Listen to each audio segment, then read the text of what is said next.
Bienvenue dans cette nouvelle vidéo, Cheminer vers soi, dont le thème du jour est le contentement. Waouh, un magnifique terme qui sonne très juste dans notre société actuelle qui prône le plus, toujours plus. Et toute cette course frénétique vers le plus que cela engendre, et de laquelle découle insatisfaction, puisque chaque plus engendre un autre plus, et qu'on en sort complètement insatisfait, quoi qu'il en soit. D'où l'importance de cultiver dans son quotidien le contentement, je dirais même plus le joyeux contentement d'être et de ce qui est.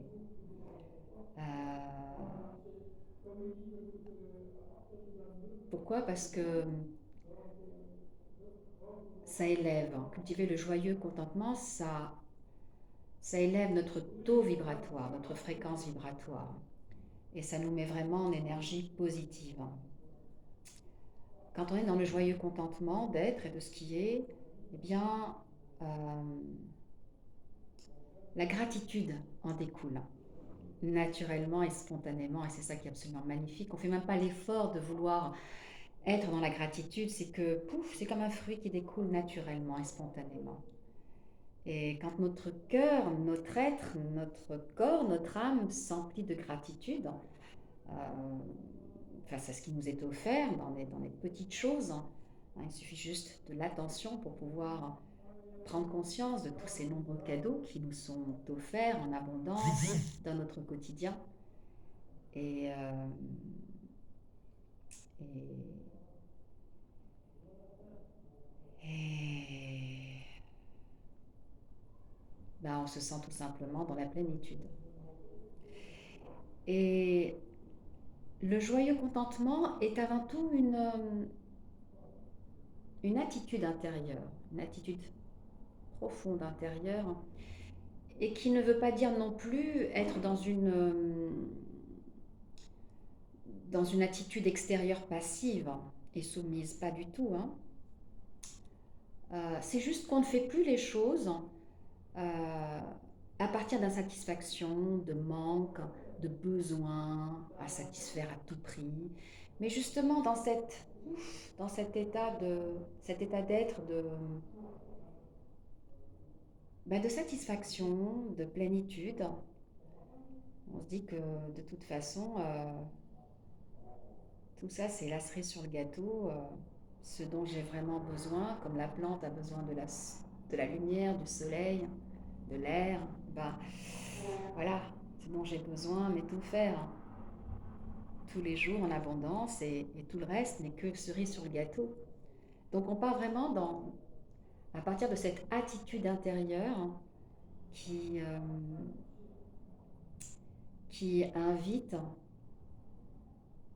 à,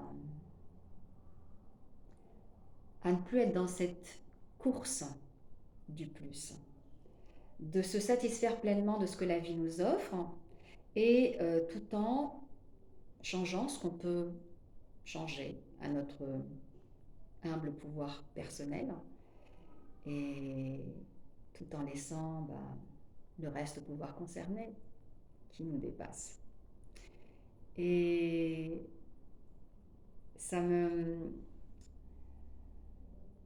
ça me fait rappeler à ce magnifique adage, la prière de de la sérénité, qui est connue dans de nombreuses traditions bouddhistes, chrétiennes et autres, et qui dit, alors vous la connaissez peut-être, sinon je vous la partage, parce que c'est un merveilleux outil justement pour se réaligner par rapport à ce joyeux contentement d'être dans l'ici maintenant. Et cette prière, elle nous dit, puissais-je avoir la sérénité d'accepter ce qui est que je ne peux pas changer, le courage de changer ce que je peux changer, et la sagesse de faire le discernement entre les deux. Waouh, c'est juste magnifique. C'est juste magnifique, ça résonne tellement en moi. C'est waouh, ça symbolise le tout. Et c'est ça l'invitation, c'est accueillir ce qui est et qu'on ne peut pas changer. C'est avoir l'audace, le courage de changer ce qu'on peut changer et surtout de pouvoir faire le discernement entre les deux. Voilà. Et ça, c'est un merveilleux outil que je vous partage pour justement, lorsque vous êtes confronté à une situation euh, où vous n'êtes pas satisfait avec la réalité telle qu'elle est, eh bien, posez-vous cette question qui va vous réaligner.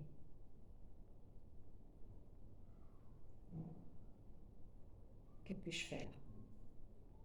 Est-ce que c'est dans mon pouvoir ou pas?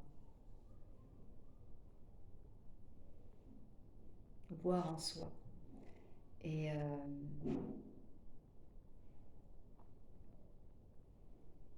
et si c'est en votre pouvoir, ok, mettez-vous en énergie.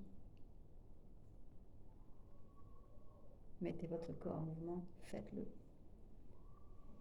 Et si ce n'est pas en votre pouvoir, ok, c'est ce que la vie m'invite à expérimenter et ça fait partie de mon programme d'âme et c'est ok, je suis ok avec. Et c'est de là que découle le joyeux contentement justement de se dire que bah, finalement tout fait partie de mon programme d'âme et c'est ok. Et ça allège d'un tel fardeau. Waouh! Et d'ailleurs, le contentement, ça fait partie d'une des branches du yoga. Hein, le yama et niyama, avant de commencer à pratiquer justement la pratique posturale et le pranayama, on est censé justement cultiver le contentement dans notre vie quotidienne. Et c'est pas pour rien. Ce n'est pas pour rien. Et donc aujourd'hui, vraiment, eh bien, en fait, c'est comme ça résonne en moi, bien évidemment, c'était pas, voilà, c'est forcément pas le cas chez tout le monde, mais en tout cas, moi je vois euh, ce qu'on vit actuellement aussi comme une invitation de bien plus que cultiver, mais d'être ce joyeux contentement, d'être, le joyeux contentement d'être, tout simplement. Et la vie, elle se transforme. Il n'y a même plus besoin de changer, ça se transforme, ça se transmute, naturellement, spontanément, sans effort. Juste être dans cette conscience, voir en soi quand on n'est pas dans le contentement. Encore une fois, le contentement ne veut pas dire ne pas agir là où il faut agir quand on peut agir, bien évidemment. Ce n'est pas du tout une attitude extérieure passive et soumise. Bien au contraire. Voilà. Eh bien, je vous remercie de votre écoute et attention et je vous dis à très bientôt pour une nouvelle vidéo.